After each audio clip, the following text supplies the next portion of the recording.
మీ మోకాల నొప్పులకు ఎటువంటి సర్జరీ లేకుండా ఎపియాన్ పెయిన్ క్లినిక్ అందిస్తున్న అత్యాధునిక చికిత్స.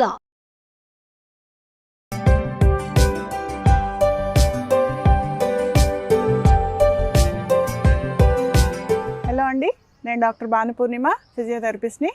చూసారు కదండి, ఈరోజు మనం వాకింగ్ ట్రాక్ మీద ఉన్నాము. ఇవాళ మనము వాకింగ్ గురించి తెలుసుకుందాం. వాకింగ్ అనగానే మనకి ఎన్నో అనుమానాలు. వాకింగ్ అనేది ఎవరు చేయాలి, ఎలా చేయాలి, ఎప్పుడు చేయాలి, మోకాళ్ళ నొప్పులు ఉంటే వాకింగ్ చేయొచ్చా, నడుము నొప్పి ఉంటే వాకింగ్ చేయొచ్చా, సో ఇలాంటివి చాలా అనుమానాలు ఉంటాయండి. అవన్నీ మనము ఈరోజు తీర్చేసుకుందాం. సో ఫస్ట్, వాకింగ్ ఎవరు చేయాలి? వాకింగ్ అనేది ప్రతి ఒక్కళ్ళకి చాలా అవసరం అండి. సో వాకింగ్ అనేది అన్ని వయసుల వాళ్ళు చేసుకోవచ్చు. వాకింగ్ ఏ టైంలో చేయాలి? ఐడియల్ టైం ఫర్ వాకింగ్ అంటే ఉదయం సమయం అండి. ఉదయము 7 గంటల నుంచి 8 గంటల లోపు వాకింగ్ కనుక చేస్తే మనకి డి విటమిన్ అనేది బాగా అందుతుంది. సో ఆ టైంలో వాకింగ్ చేయడం చాలా చాలా ఉత్తమం. ఒకవేళ ఆ టైంలో చేయటం కుదరకపోతే దానికంటే ముందైనా చేసుకోవచ్చు. ఒకవేళ ఉదయం పూట కుదరకపోతే కనీసం సాయంత్రం అయినా చేసుకోవచ్చు. ప్రతి ఒక్కళ్ళు వాకింగ్ అనేది మన జీవితంలో భాగంగా చేసుకోవడము చాలా చాలా ముఖ్యం. ఫస్ట్ వాకింగ్ ఎలా చేయాలి? ఫాస్ట్గా చేయాలా, స్లోగా చేయాలా, రన్నింగ్ చేయాలా, జాగింగ్ చేయాలా, ఇలాంటివన్నీ చాలా చాలా అనుమానాలు ఉంటాయండి. ఎంత ఫాస్ట్గా చేయాలి? మనము మామూలుగా నడక కంటే కొంచెం వేగంగా నడవడము, అంటే మనకి ఒంటికి చెమట పట్టేలా నడవాలండి. సో వాకింగ్ చేసినప్పుడు మన ఒంటికి చెమట అనేది పట్టాలి. సో అది చాలా చాలా ఇంపార్టెంట్. సో వాకింగ్ ఎంత వేగంగా నడవాలి అనేది చాలామందికి ఉన్న పెద్ద క్వశ్చన్ అండి. సో ఎలాగో ఇప్పుడు చూద్దాము. ఈ పేస్లో నడిస్తే సరిపోతుందండి. సో ఇంతకంటే ఎక్కువ పేస్ చేసినా కూడా మనకి ఎక్కువ స్ట్రెయిన్ అనేది అయ్యే అవకాశం ఉంటుంది.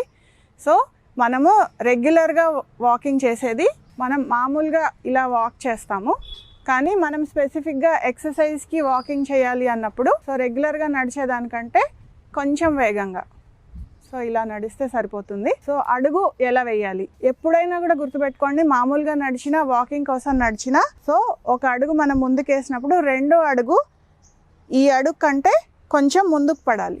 సో ఇంత పేస్ అనేది మీరు మెయింటైన్ చేస్తే సరిపోతుంది. సో ఇంతకంటే ఎక్కువ పేస్ మనం కనుక అడుగుకి వేస్తే స్ట్రెయిన్ అయ్యే అవకాశం ఉంటుంది. సో ఈ అడుగు కంటే నెక్స్ట్ అడుగు కొంచెం ముందుకు పడాలి. సో ఇంత డిస్టెన్స్ మనం మెయింటైన్ చేసుకుంటూ నడిస్తే మనకి వాకింగ్ అప్పుడు పర్ఫెక్ట్ పేస్లో ఉంటుంది. సో చూసారు కదా ఎంత పేస్లో నడవాలి ఏంటి అనేది. తర్వాత వాకింగ్ చేసేటప్పుడు మనకి ఫుట్వేర్ ఎలా ఉండాలి? సో షూ అనేది వేసుకోవడం చాలా ఇంపార్టెంట్ అండి. సో ఇలా సపోర్టివ్గా షూ వేసుకోవాలి. అండ్ షూ మీరు సెలెక్ట్ చేసుకునేటప్పుడు వాకింగ్కి ఎప్పుడూ కూడా షాప్కి వెళ్ళినప్పుడు మీరు నడిచి చూసి మీకు ఎంత కంఫర్టబుల్గా ఉందో చూసుకోండి. ఊరికే వేసుకొని చూసి కంఫర్టబుల్గా ఉంది అని వెంటనే షూ కొనేసుకోకండి. 4 అడుగులు నడిచి చూసుకోండి. అండ్ ఇంకొకటి, ఈ భాగం మీద ఒత్తిడి లేకుండా చూసుకోండి. షూ ఈ భాగం మీద ఒత్తిడి పెడితే నడిచేటప్పుడు మీకు ఈ భాగంలో నొప్పి వచ్చే అవకాశాలు చాలా ఎక్కువగా ఉంటాయి. సో ఈ భాగం ఫ్రీగా ఉండేటట్టు చూసుకుంటే నడకకి చాలా ఈజీగా ఉంటుంది. ఇంకొక ముఖ్యమైన విషయం అండి, చాలామందికి చాలా అనుమానాలు ఉంటాయి. వాకింగ్కి ఎలాంటి డ్రెస్ వేసుకోవాలి? సో వాకింగ్కి వేసుకెళ్ళే డ్రెస్ కూడా చాలా ఇంపార్టెంట్ అండి. మనం నడిచేటప్పుడు మన ఒంటికి చెమట అనేది పడుతుంది కాబట్టి చెమట అబ్జార్బ్ అవ్వడానికి వీలుగా ఉండే కాటన్ దుస్తులు అనేవి వేసుకుంటే నడక చాలా కంఫర్టబుల్గా ఉంటుందండి. అండ్ మనకి ఎక్కువ అలుపు అనేది రాకుండా ఉంటుంది. సో నడిచేటప్పుడు మాస్క్ పెట్టుకోవచ్చా? ఇది కూడా చాలామందికి ఉండే ఒక అనుమానం.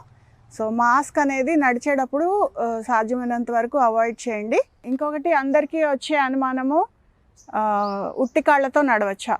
ఉట్టి కాళ్ళతో ఎలాంటి సందర్భాల్లో నడవాలి?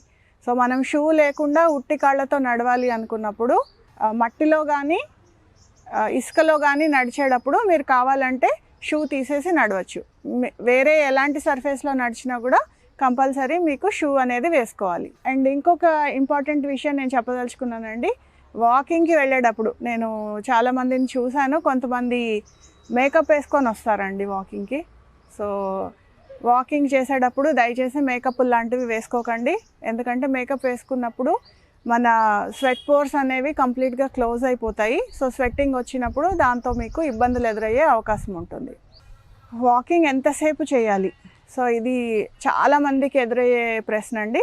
ఎంతసేపు చేయాలి అంటే ఐడియల్ వాకింగ్ టైం మినిమం ఒక 40 నిమిషాలు అనేది మనకి చాలా అవసరము. సో 40 నిమిషాల కంటే ఎక్కువ చేయాలి అనుకుంటే అది పర్వాలేదు, కానీ మినిమం ఒక 40 నిమిషాలు అయితే రోజులో మనం వాకింగ్ అనేది పెట్టుకోవాలి. సో ఎట్ ఏ స్ట్రెచ్ మీరు 40 నిమిషాలు కనుక వాకింగ్ చేయలేకపోతే ఒక 10 నిమిషాలు నడిచి మధ్యలో ఒక 1 మినిట్ బ్రేక్ తీసుకొని మళ్ళీ నడవండి. సో ఇలా చేస్తే మీకు ఇబ్బంది లేకుండా ఉంటుంది. నడిచేటప్పుడు చాలామంది సెల్ ఫోన్లో మాట్లాడుతూ నడుస్తారు, లేకపోతే పాటలు వింటూ నడుస్తారు, లేకపోతే పక్కన మాట్లాడుకుంటూ నడుస్తారు. సో సాధ్యమైనంత వరకు సెల్ ఫోన్ అవాయిడ్ చేయండి నడిచేటప్పుడు. మోకాళ్ళ నొప్పులు ఉన్నప్పుడు మనం అసలు నడవచ్చా నడవకూడదా అనేది చాలామందికి ఉండే క్వశ్చన్ అండి. సో మోకాళ్ళ నొప్పులు ఉన్నప్పుడు ఖచ్చితంగా వాకింగ్ చేయాలి, కాకపోతే చిన్న జాగ్రత్తలు తీసుకుంటే మనం దానివల్ల వచ్చే ఇబ్బందులు లేకుండా చూసుకోవచ్చు. ఒకవేళ మోకాళ్ళ అరుగుదల కనుక ఉంటే ఎటువైపు అరిగింది, సో మీకు అరిగిన వైపు కొంచెం సపోర్ట్ చేసే ఇంత చిన్నది స్పాంజ్ లాంటిది దొరుకుతుందండి. సో అది మీరు ఇలా షూలో పెట్టేసుకొని కంఫర్టబుల్గా నడవచ్చు.